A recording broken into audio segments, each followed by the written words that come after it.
Dig Radio, la radio qui vous écoute. Bonjour chers auditeurs et auditrices de Dig Radio. Aujourd'hui dans l'invité du jour, nous allons pouvoir parler de Moneco. Moneco, c'est une monnaie locale. D'ailleurs, les monnaies locales sont florissantes, surtout depuis 2010. Et il y a même eu une reconnaissance légale en 2014 grâce à l'article 16 de la loi Hamon.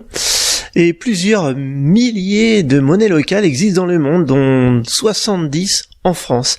Pour parler de Moneco, je reçois Camille, qui est chargée du développement et de la relation professionnelle. Bonjour Camille. Bonjour. Est-ce que tu peux nous parler de cette monnaie Moneco? Qu'est-ce qu'elle a de particulier par rapport aux autres? Alors, Moneco, déjà, c'est la monnaie du département de Loire-Atlantique, donc elle circule sur le 44. En France, donc chaque monnaie locale a un territoire qui est bien donné, puisque c'est le principe des monnaies locales. On reste sur un territoire, on fructifie le territoire et on le développe. Moneco, ça a été créé en 2020 suite à la fusion de deux monnaies sonnantes et le réel. Une était papier avec des billets et des coupons, et l'autre était digitale, uniquement numérique. Moneco, c'est devenu donc en 2020 une monnaie digitale et papier. Aujourd'hui, elle circule à la fois sur le vignoble nantais, autour de Clisson, elle circule également du côté d'Ancenis, du côté de Pornic, et à Nantes au niveau de la métropole. Donc complètement dans la zone géographique de Dig Radio Clisson. C'est peut-être pour ça que je suis ici. Exactement. Et tu me disais hors antenne que dans les monnaies locales, il y en a 70 environ en France.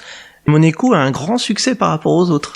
Exactement. On est très content d'annoncer que Moneco est la deuxième monnaie locale de France en termes de circulation. Aujourd'hui, en tout cas en 2022, Moneco a passé les 938 000 Moneco échangés. C'est-à-dire que ça a du succès, ça fonctionne, ça rayonne quelque part, et l'objectif est de passer le million et d'être la deuxième monnaie locale de France à le faire. Tu peux nous expliquer vraiment les avantages, pourquoi on passerait à une monnaie locale par rapport à la monnaie traditionnelle? Alors, la monnaie locale, l'avantage, il y en a plusieurs. Le premier, on va dire, c'est d'être conso-acteur. Quand on utilise la monnaie locale, on va convertir son euro en monnaie locale. Donc ici, en Moneco. 1 euro, 1 Moneco, il n'y a pas de différence. L'utilisation de la monnaie locale, c'est entrer quelque part dans un système où il n'y a pas de spéculation. On va créer une boucle vertueuse. On va prendre un exemple très simple. Aujourd'hui, Dig Radio convertit 1 euro en Moneco pour aller prendre un café chez un adhérent Moneco à Clisson en terrasse au soleil. L'adhérent Moneco va avoir son Moneco à utiliser chez un autre adhérent qui prend les Moneco. Il économisera ainsi les frais de banque et tous les frais itinérants à la monnaie classique. Avec ce Moneco, toujours, le fournisseur va être obligé lui aussi de continuer à faire tourner la boucle. Donc il va chercher quelque chose à rester positif, on va dire, sur le territoire. Et après, peut-être qu'il y aura une reversion de salaire en monnaie locale, ce qui va permettre de nouveau aux gens de Dig Radio d'aller prendre des cafés. On favorise le territoire, on développe son économie, on développe les valeurs qui sont les valeurs de la charte d'agrément de Moneco, donc les valeurs éthiques, écologiques, territoriales. On valorise le local également. Et pendant ce temps-là, les euros convertis finance des projets sur le territoire au travers de la nef et du crédit coopératif. Donc pour résumer, on dit bien que c'est une monnaie qui est éthique, 100% locale, qui va faire travailler la finance sociale et solidaire, et donc aussi très écologique parce que c'est vraiment des entreprises qui ont un intérêt écologique, et ça va pas être par exemple une grande surface qui va utiliser la Moneco. Tout à fait, et par exemple, il y a des choses qui n'arriveront jamais dans le système des monnaies locales. Je tairai les noms, mais nous ne pourrons pas recharger nos véhicules thermiques en monnaie locale. C'est pas l'objectif, ou alors peut-être que ça va devenir des rechargements au champ de betteraves, par exemple. Mais pour l'instant, c'est pas le but. Il y a deux moyens de paiement. On peut un peu plus aller en détail sur le numérique et le coupon. Alors le coupon, c'est assez simple. C'est un principe de billets qui sont sécurisés, 12 niveaux de sécurité, imprimés sur du papier recyclé, à l'encre végétale, bien entendu, chez un imprimeur qui prend les Moneco. Là, on a plusieurs, on a le 0,5, le 1, le 2, le 5, le 10, le 20 et le 44, pour la petite blague. On utilise donc son billet, on fait un change dans des bureaux de change qui sont affiliés et qui sont identifiés sur notre site. On arrive avec un chèque ou de l'espèce. On arrive avec par exemple un billet de 50 € et on récupère 50 Moneco. Et ensuite on va dans ces commerces adhérents à Moneco. La seule obligation sur le billet, je dirais, c'est qu'on ne peut pas rendre de l'euro sur du Moneco. On ne peut pas rendre la monnaie sur de la monnaie complémentaire, puisque les monnaies locales sont donc, comme disait Dig Radio, c'est une monnaie qui est complémentaire de l'euro, encadrée par la loi de l'ESS de 2014 de Monsieur Hamon. L'autre chose sur le billet, c'est qu'on peut compléter en monnaie locale, compléter en euros, et non pas compléter en monnaie locale, ou faire tout le paiement en monnaie locale. Il n'y a pas de pièces, on n'est que sur 2 billets. Le digital, personnellement, le moyen qui est mon petit favori, c'est sur nos téléphones avec une application.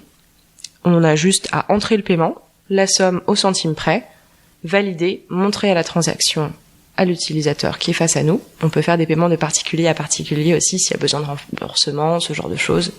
Et il n'y a pas de délai puisqu'il n'y a pas de spéculation. Dans la minute, l'argent arrive. On montre et c'est terminé.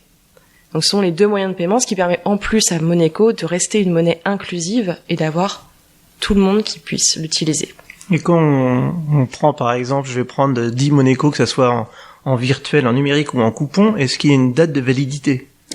La seule date de validité, c'est la survie de l'association, si je puis dire, puisque toujours suite à la loi de l'ESS, les monnaies locales doivent être portées par une structure de l'ESS, donc l'économie solidaire et sociale. Il n'y a pas de validité. Il faut réadhérer tous les ans à l'association et il faut être adhérent pour utiliser la monnaie. C'est la seule condition. D'accord, parce que j'avais vu qu'il y avait des monnaies locales qui perdaient par exemple 2% tous les 3 mois ou tous les 6 mois, mais là c'est pas le cas. C'est pas le cas chez Moneco. Bon, très bonne nouvelle. Et un particulier justement qui aimerait pouvoir rentrer dans ce système, est-ce que déjà il a moyen de pouvoir voir l'annuaire de tous les commerçants qui pourront avoir accès ? Nous avons donc un site qui référence sur une carte tous les commerces qui adhèrent à Moneco et chez lesquels il peut prendre les Moneco. Et nous allons avoir bientôt un annuaire qui sera sous format actuellement numérique, qui sortira fin mars, pour permettre aussi de répertorier par catégorie et de façon géographique tous les adhérents professionnels. D'accord. Alors qu'on soit particulier ou qu'on soit professionnel, il y a une adhésion, qu'est-ce qu'il y a à faire ? Pour les professionnels comme pour les particuliers, il faut être adhérent à l'association. Tout simplement, l'impression des billets a un coût et cela est porté par l'association. Donc ça fait partie, vous entrez dans une association pour utiliser la monnaie locale et tous les ans vous réadhérez. Pour les professionnels, cela va dépendre de plein de choses et notamment surtout du nombre de salariés dans l'entreprise. Pour ce qui est des particuliers, l'adhésion est à 12 € l'année, à savoir 1 € par mois. Après, on peut soutenir en mettant 24 ou soutenir encore plus parce que nous avons un projet jeunesse qui est en cours de construction à 36. Et pour vraiment le minima, si minima sociaux aussi, vraiment des complications, on peut faire 6 € l'année. Donc c'est vraiment une monnaie adaptée pour tout le monde, il y a personne de mis de côté et c'est une monnaie très inclusive. C'est inclusif et qui plus est, petite précision, pour ceux qui utilisent déjà Moneco, qui n'ont pas encore réadhéré, si certains par ici nous écoutent sur le vignoble, et à tous les nouveaux, venez entrer dans la boucle, vous êtes les bienvenus, plus on est nombreux, mieux ce sera.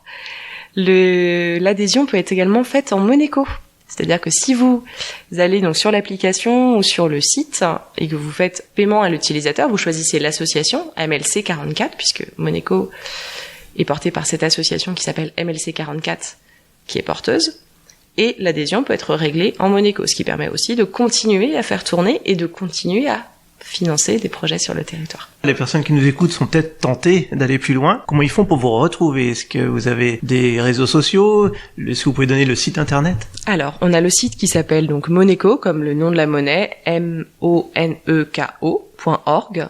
On a notre page Facebook, Moneco. On a aussi LinkedIn.